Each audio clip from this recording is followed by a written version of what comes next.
we can wave the flag, and Bob would be yelling at people, look, we've got the answer. And it's like, don't tell me, don't tell me. I'm too confused. So I have my own agenda. So now, Carolyn, you witnessed it. When Katie picked us up and we had that long discussion in the traffic jam, she was wondering why all her 50-year-old buddies were writing books about their insignificant lives, but they thought it was significant because something happened to them, and they're all trying to make contact to have a TV show, which she was starting to do, and they were all envious of her.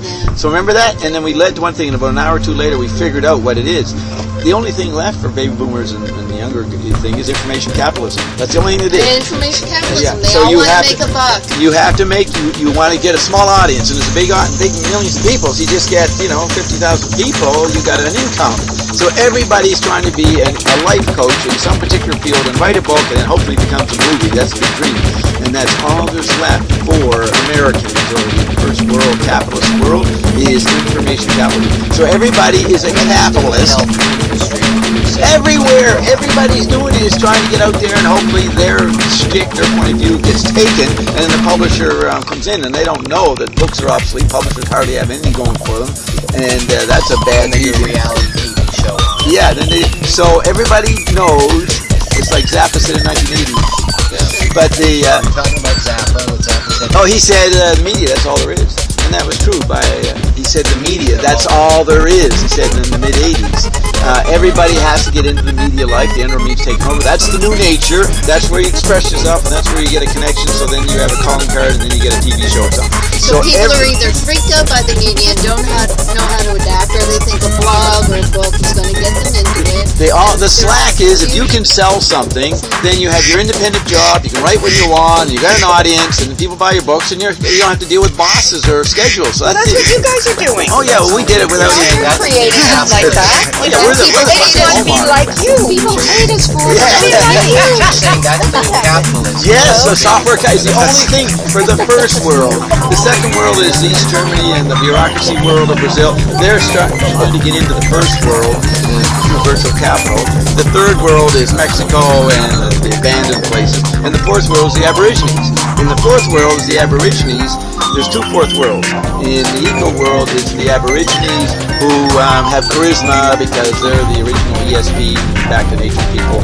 And but the fourth world, in Methuen terms, is the electric world that goes around the first three worlds and obsolesces every one of them. So the information world is what everybody's trying to get into. It's the only ground to get some economy. And that's why it's a virtual economy. There's no hardware industries, nothing in the first world.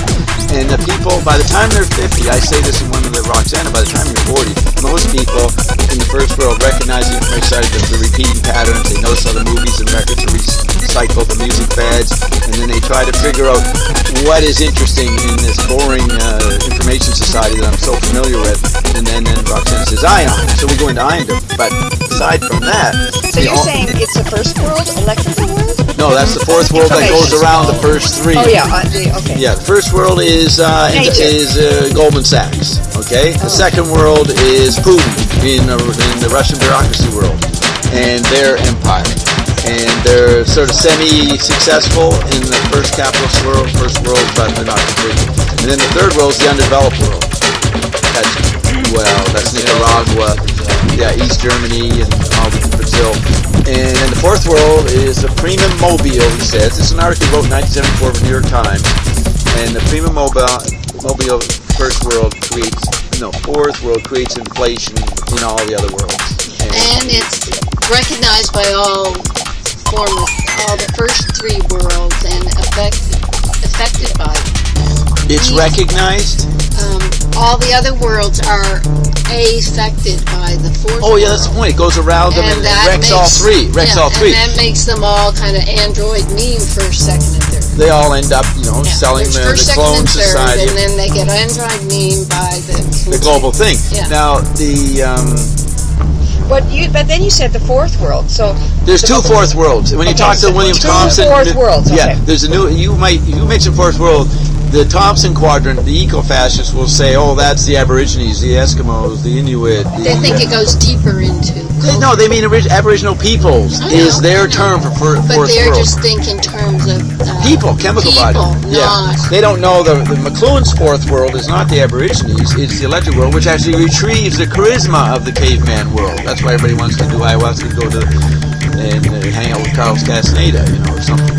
But there is and now you were saying the 3 levels. Okay. Sorry, then how about what we're seeing in the religious fundamentalism?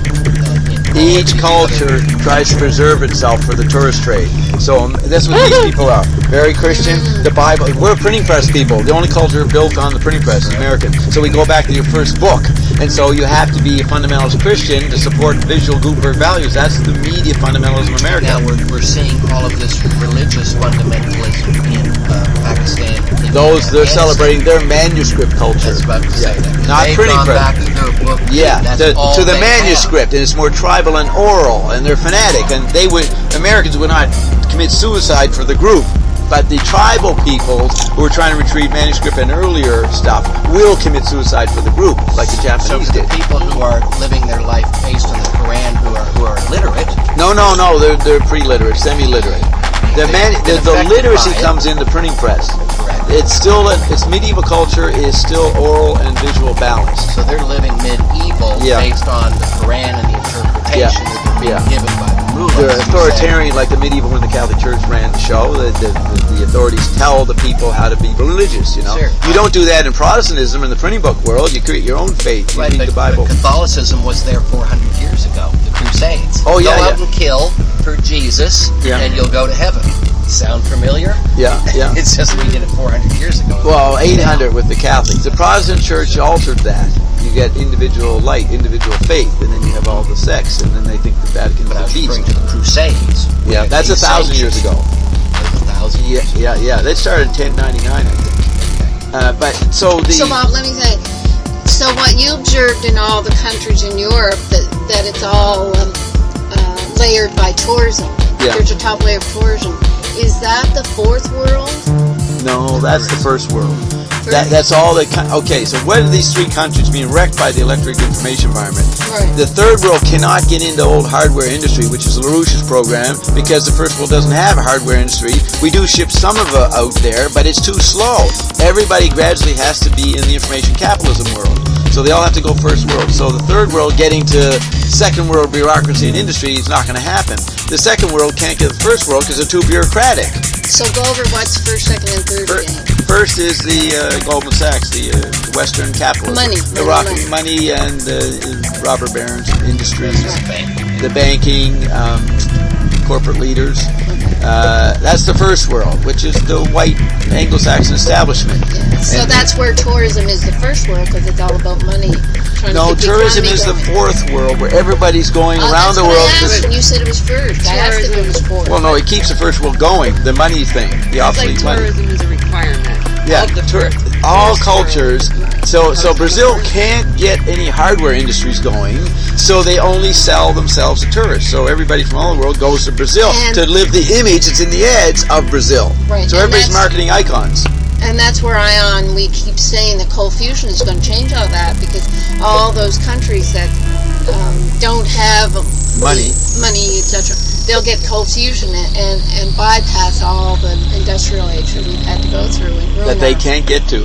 Yes, and Evergreen said, Like the cell phones. Evergreen said that electricity would become so cheap that you would air condition your barn, your farmer's field, almost. Yeah. So they'd make their money on the air conditioner because it would cost nothing to run it. And that's what our Coldplay does. And we that's what create Brazil excessive can. free electricity. Yeah, so you'd air condition your mud hut. Yeah. And air even conditioning now, your ears. Little air conditioned batteries for your ears, or for your eyelids, or for your hair.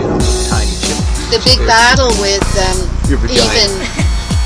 But so you have to see the dynamic that the fourth world, which was the analog phase after World War II, but then you get the digital phase by the 80s, and that's a replay of the fourth world, and it's the fifth world, it's the pentad, and it's a world living for itself. Nobody, not even the first world gets any advantage. Okay, listen, so what did the Evergreen say years ago? How does the oligarchy rule? They smear the country so they don't have tourism.